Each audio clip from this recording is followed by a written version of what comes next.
The SAA Business Rescue Plan has crossed a major hurdle after a majority of the airline's creditors voted in favour of the plan. The roadmap, which got the support of 86% of the creditors at today's meeting, will now be adopted and implemented after a 6-month delay. Meanwhile, it is also announced that Philip Saunders has been appointed interim CEO of SAA. Heidi Jarkos is following the story for us. She joins us now live from home. So Heidi, a majority are voting in favour of this plan, but this plan can't really be implemented without money, right?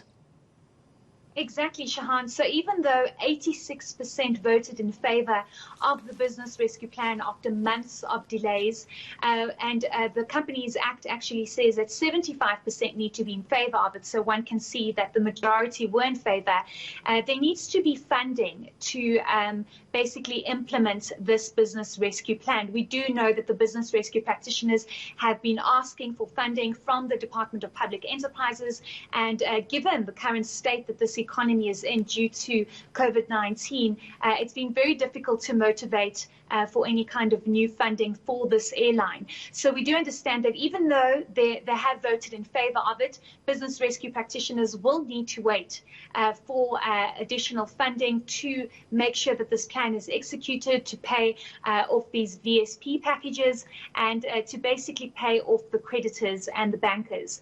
And that is very key in order for this plan to actually be implemented and adopted. So even though it's good news that the plan has finally been voted on, it's key for the finance minister to say whether or not he's going to fund this or where the money is going to come from. Yeah, so what happens now then? No money, but a plan where most people are agreeing with it.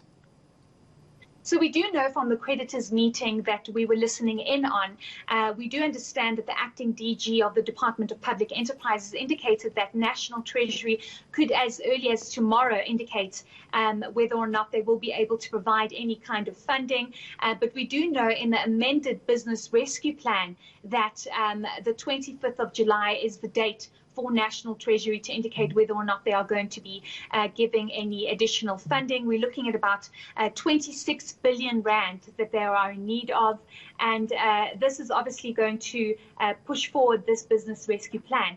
If National Treasury comes back and says that they are not going to be providing any additional funding for this SAA Business Rescue Plan, we do know that the department did indicate that they are going to be looking at some kind of investor, whether it's international or local, we are not sure yet. But the big question is, where is the money going to come from? So for now, the business rescue practitioners will wait until they get any clarity or green light as to where the money is going to come from. So what does it mean for all the affected parties that SAA actually owes money to, especially workers?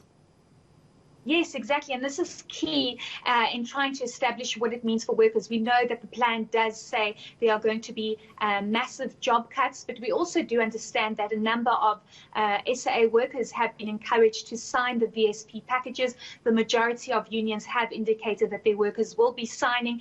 But the big winner here, Shahan, is the bankers, because their debt has been guaranteed by government. So no matter what happens to SAA, whether or not they get money from National Treasury or a funder or a strategic partner or whoever is willing to pump money into this airline, the bankers are the winners here because their debt is guaranteed by government. And we know that in the initial budget speech by Finance Minister Tito Mboweni in Feb, he did indicate that the government guarantees amount to 16 billion rand. So bankers win here, but of course workers will take VSPs and there will definitely be job cuts. So SAA has an interim CEO. What's the word on Philip Saunders? Yes, so we do understand that Philip Saunders has been appointed as the interim CEO of SAA. He was previously the Chief Commercial Officer, and we do understand that the department is very keen on having him as the CEO. They say that he has a good background and track record, and they're also indicating that a new board will be announced with this new airline that is in the pipeline, according to the Department of Public Enterprises. But we've just received a statement from Nomsa and Saka, who have been very vocal in the business rescue of SAA and have been pushing for less job cuts and for there to be no liquidation of the airline. But their statement is that they do not accept the appointment of Philip Saunders as the interim CEO. They are saying, in fact, that it's actually not right for somebody who has links or roles in previous managements of SAA, and they want a fresh kind of approach to the new management. But let's perhaps listen to what one aviation expert, Guy Leach, had to say about the new appointment. He has already been at SAA for a number of years. He has got a good track record at SAA. In fact, I think that he's been remarkably successful behind the scenes over the past couple of weeks and months, returning most of SAA's fleet to its lessors, which must have been a huge task given the current condition of the actual airline industry and the reluctance of lessors to take their aircraft behind. So I think he's accomplished an awful lot. I think he's a fellow who's been appointed on the basis of competence rather than any other reason. So for that reason, there is some comfort that the airline may have a chance going forward, but not much. Heidi, nice flowers. I just saw that. Are they new?